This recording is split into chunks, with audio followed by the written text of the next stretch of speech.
Hello friends, তোমরা সবাই কেমন আছো? আশা করি তোমরা সবাই ভালো আছো আর আমিও খুব ভালো আছি।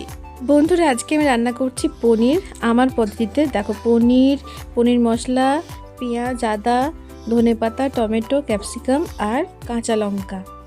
তো এইগুলো আমি এক এক করে পেস্ট করে নেব। তো চলো, এই দেখো আরও আছে কাজু বাদাম, তার সাথে একটু কাঁচা লঙ্কা দিয়েছি, টমেটো পেস্ট, এটা হচ্ছে কাজু পেস্ট, এটা হচ্ছে পেঁয়াজ পেস্ট।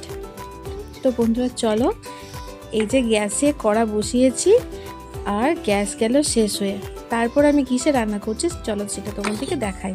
এই দেখো কড়া এই যে বসিয়ে দিয়েছি, কিসে বসে দেখাচ্ছে, এই দেখো উনুনে বসিয়েছি, তার মধ্যে আমি কড়ার মধ্যে তেল দিয়েছি, তেজপাতা আর দারচিনি, ওই গরম মশলার গোটা দিয়েছি, তারপরে আমি দিয়ে দিয়েছি পেঁয়াজ বাটা। তারপরে আগে আগে সব করছিলাম, কিন্তু অনেকটাই লেট হয়ে গেছিলো বলে পুরোপুরি তোমাদের সাথে শেয়ার করিনি।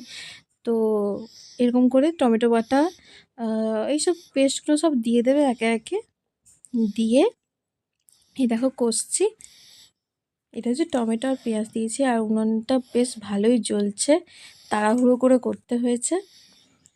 তো বন্ধুরা, রান্নাটা কেমন হয়েছে সেটা আলিদা আর বাবা খেয়ে বলবে। আর এই দেখো কড়া জ্বলে যাচ্ছে আমার, হ্যাঁ এত আগুন এত আগুন। আর এইটা হচ্ছে আর বন্ধুরা, এই উনুনটা হচ্ছে তরুণ বাবা নাগপুর থেকে নিয়ে এসছে, 2000 টাকা নিয়েছে। দুটো কাঠ দিয়ে ওরা বলছিল যে হয়ে যাবে রান্না, কিন্তু দেখো আমরা কতগুলো কাঠ দিয়েছি। আর এই দেখো এটা কিনেছি, আমাদের ঘরের পাশে এসেছিলো। আর এই যে জল দিয়ে দিয়েছি, কাজু বাদাম আর দুধের যে লিকুইডটা এখনও দিইনি, দেবো। আর এই আমার ছেলে হ্যাঁ হ্যাঁ করছে, আওয়াজ যাচ্ছে একটু। তো বন্ধুরা, রান্না আমার কমপ্লিট, খাবার বেড়ে দিয়েছি। এই যে বাবার, আলিতা বাবার দুজনেরই বেড়ে দিয়েছি। ও কেমন হয়েছে? বাবা দিকে জিজ্ঞেস আর এটা ভালো আছে।